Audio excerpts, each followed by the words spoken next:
ఇప్పుడు మీ జుట్టు రాలడం పూర్తిగా తగ్గిపోతుంది. Prismos B fall cure miracle herbal hair oil తో. హాయ్ హలో నమస్తే వెల్కమ్ టు సుమన్ టీవీ. నేను మీ శ్రీ అనుష. సో ప్రెసెంట్ మనతో పాటు ఉన్నారు consultant maxillofacial surgeon doctor Navata గారు ఉన్నారు ఫ్రమ్ కేర్ హాస్పిటల్స్ హైటెక్ సిటీ నుంచి. మేడంతో మాట్లాడి కామన్ డౌట్స్ గురించి తెలుసుకుందామా? నమస్తే మేడం. హలో, ఎలా ఉన్నారు? బాగున్నాను. మీరు ఎలా ఉన్నారు? I'm too good. సో చాలా మందికి పళ్ళల్లో ఇన్ఫెక్షన్ అవుతుంది, దంతాలు ఇన్ఫెక్షన్ అవుతుంది, పంటి నొప్పి అంటారు. కొంతమందికి దవడల్లో ఇన్ఫెక్షన్ అవుతుంది. సో దానికి కారణాలు ఏంటంటారు? దవడలు ఇన్ఫెక్షన్ ఒక రకంగా పళ్ళ ఇన్ఫెక్షన్ కూడా కారణం అవుతుంది. ఇంకొకటి చాలా ఇడియోపతిక్ జాయింట్ ఇన్ఫెక్షన్స్ వస్తూ ఉంటాయి అన్నమాట. అంటే సమ్టైమ్స్ అన్రిలేటెడ్ టు టీత్, పళ్ళకి సంబంధం లేకుండా కూడా ఒక్కొక్కసారి జాకి ఇన్ఫెక్షన్స్ వస్తూ ఉంటాయి.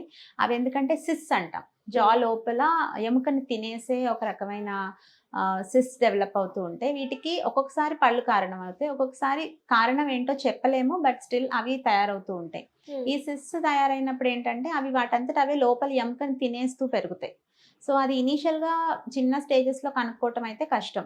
అవి చాలా పెద్దగా ఈ పేషెంట్స్కి స్వెల్లింగ్ కానీ పస్ డిశ్చార్జ్ కానీ ఇట్లాంటివి వస్తున్నప్పుడు మాత్రమే సిస్ డెవలప్ అయినట్టు తెలుస్తుంది. సో ఒక్కొక్కసారి ఏంటంటే పళ్ళకి సంబంధించిన రెగ్యులర్ రొటీన్ డెంటల్ చెకప్స్లో తీసుకునే ఎక్స్రేస్లో కూడా ఈ సిస్ బయటపడుతూ ఉంటాయి.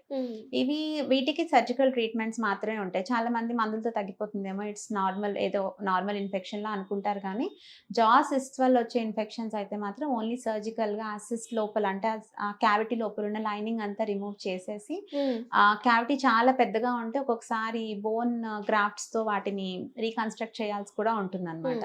అలా ట్రీట్ చేస్తేనే జాసిస్ ద్వారా వచ్చే ఇన్ఫెక్షన్స్ ని మనం పూర్తిగా అరికట్టగలుగుతాం. అలా కాకుండా లాంగ్ టర్మ్ యాంటీబయాటిక్స్ తీసుకుని మెడిసిన్స్ తో మేనేజ్ చేసుకోవాలనుకుంటే ఏంటంటే ఇనీషియలీ కొంచెం సిమ్టమ్స్ నుంచి రిలీఫ్ రావచ్చు, బట్ ఆన్ లాంగర్ టర్మ్ ఈ లోపల ఈ సిస్ట్ ఏదైతే బోన్ ని తినేస్తుందో ఈ ప్రాసెస్ కంటిన్యూ అవుతూనే ఉంటుంది. సో చిన్న స్టేజ్లో అయితే మనం పెద్దగా జాస్ డ్యామేజ్ అవ్వకుండా ట్రీట్మెంట్ చేయగలుగుతాం.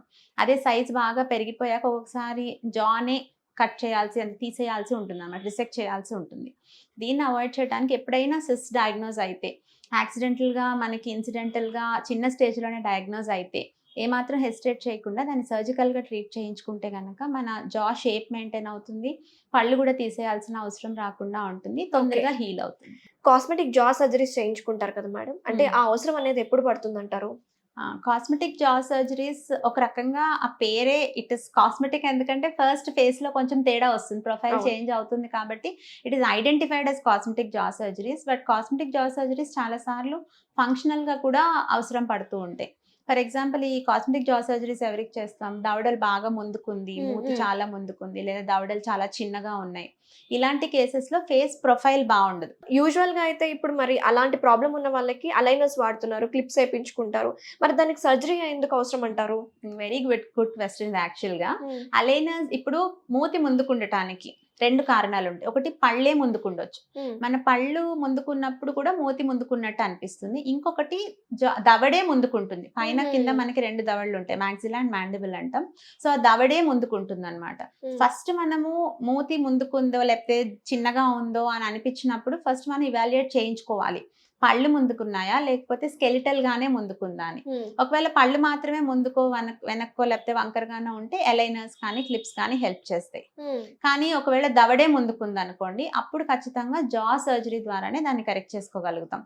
ఓన్లీ పళ్ళని మాత్రమే అడ్రస్ చేసామనుకోండి, మూతి అట్లానే ఉంటుంది, పళ్ళు ఇంకా లోపలికి వెళ్ళిపోతాయి, సో ఇంకా అనీస్థెటిక్ గా కనిపిస్తారనమాట. సో ఈ కాస్మెటిక్ జా సర్జరీస్ చేసుకునే ముందు ఎవరైనా పళ్ళు ఎత్తుగా ఉన్నాయి, దీన్ని కరెక్ట్ చేయించుకోవాలనుకున్నప్పుడు ఫస్ట్ ఇవాల్యుయేట్ చేయించుకోవాలి, వెదర్ పళ్ళు ముందుకున్నాయా లేదా జా బోనే ముందుకుందా అని చెప్పి. సో జా బోన్ ముందుకుంటే cosmetic jaw surgery is the solution. So basic గా ఫేషియల్ సర్జన్ అంటే తెలుసు, బట్ మాక్సిలోఫేషియల్ సర్జన్ అంటే మీ వర్క్ ఏముంటుంది madam? Maxillofacial surgeon, facial surgeon, facio maxillary surgeon, ఇవన్నీ they are all different names for maxillofacial surgeon.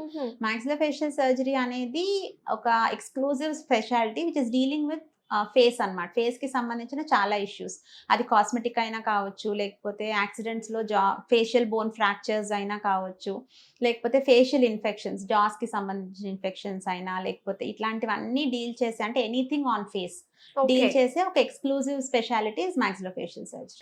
Basic గా injuries అయినప్పుడు, sudden గా యాక్సిడెంట్స్ అయినప్పుడు వాళ్ళకి ఫేస్ మీద గాయాలు అవుతూ ఉంటాయి, ఫేస్ కూడా మారిపోతుంది.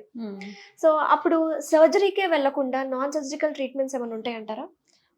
ఫేషియల్ ఇంజరీస్ అనగానే ఫస్ట్ 2 రకాలు. ఒకటి సాఫ్ట్ టిష్యూ ఇంజరీస్, చర్మానికి కండరాలకి సంబంధించిన ఇంజరీ. ఇంకొకటి ఫేషియల్ బోన్ ఫ్రాక్చర్స్ అవుతూ ఉంటాయి. సో ఎప్పుడు సర్జరీ అంటే మోస్ట్లీ బోన్ ఫ్రాక్చర్స్ అయినప్పుడు సర్జరీస్ ఖచ్చితంగా చేయించుకోవాల్సి ఉంటుంది. ఫేషియల్ సాఫ్ట్ టిష్యూ ఇంజరీస్లో అంటే ఇప్పుడు కట్స్ కానీ అబ్రేషన్స్ కానీ అంటే తోలు లేవటం ఇలాంటివన్నీ ఉన్నప్పుడు మోస్ట్లీ నాన్ సర్జికల్ ట్రీట్మెంట్స్ అంటే సూచరింగ్ చేయటం అట్లా సింపుల్ ప్రొసీజర్స్లో అయిపోతుంది. ఎప్పుడైతే ఫేషియల్ బోన్ ఫ్రాక్చర్స్ అవుతాయో అవి మాత్రం ఖచ్చితంగా సర్జికల్గా ఆ బోన్స్ని ఫిక్స్ చేయాల్సి ఉంటుంది. అంటే ఇది వరకు ఒక 15 years బ్యాక్ తీసుకుంటే ఇన్ని అడ్వాన్సెస్ ఆఫ్ ఫిక్సింగ్ బోన్స్ లేనప్పుడు పళ్ళు కట్టేసి బోన్స్ కి రెస్ట్ ఇచ్చేవాళ్ళు అనమాట. సో అది 1 మెథడ్ ఆఫ్ ట్రీటింగ్ ఒకప్పుడు, దాని ఇంటర్మాక్సిలరీ ఫిక్సేషన్ అంటాం. కానీ దాంతో ఏంటంటే బోన్స్ ఎక్కడ ఫ్రాక్చర్ అయితే అక్కడ అలా అతుకుపోతాయి, మ్యాల్ యునైట్ అవుతాయి అనమాట.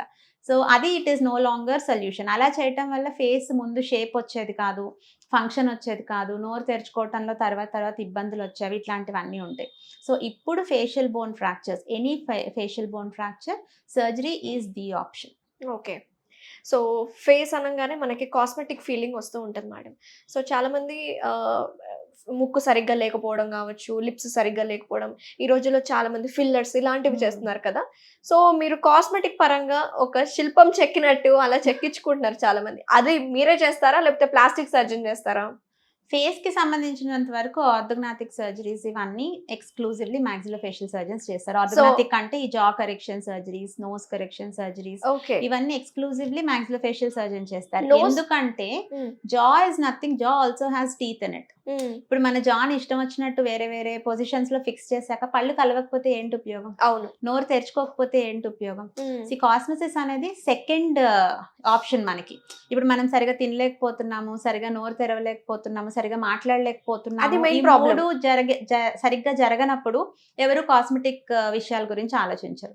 సో కాస్మెటిక్ రీజన్స్ కి జా కరెక్షన్స్ కానీ ఏదైనా ఫేస్ లో కరెక్షన్ చేయించుకుంటున్నప్పుడు ఫంక్షన్ చాలా ఇంపార్టెంట్. ఓకే. సో ఈ ఫంక్షన్స్ ని నిలబెట్టాలంటే నేను ముందుగా మీకు చెప్పినట్టు పళ్ళ యొక్క అక్లూజన్, పళ్ళు ఎలా అమరుతాయి అనేది మనకు అర్థమైతేనే ఫేస్ లో ఏ మార్పులైనా తీసుకురాగలుగుతాం. So what is teeth occlusion అంటే ఏంటి? ఇప్పుడు మనం రెస్ట్ లో ఉన్నప్పుడు పళ్ళు ఒక పొజిషన్ లో కలిసి ఉంటాయి కదా, దాన్ని అక్లూజన్ అంటాం. అంటే ఒక పన్ను తగిలేదానికి న్యాచురలీ అమర్చబడిన ఒక పద్ధతి ఉంటుంది, దాన్ని డెంటల్ అక్లూజన్ అంటాం.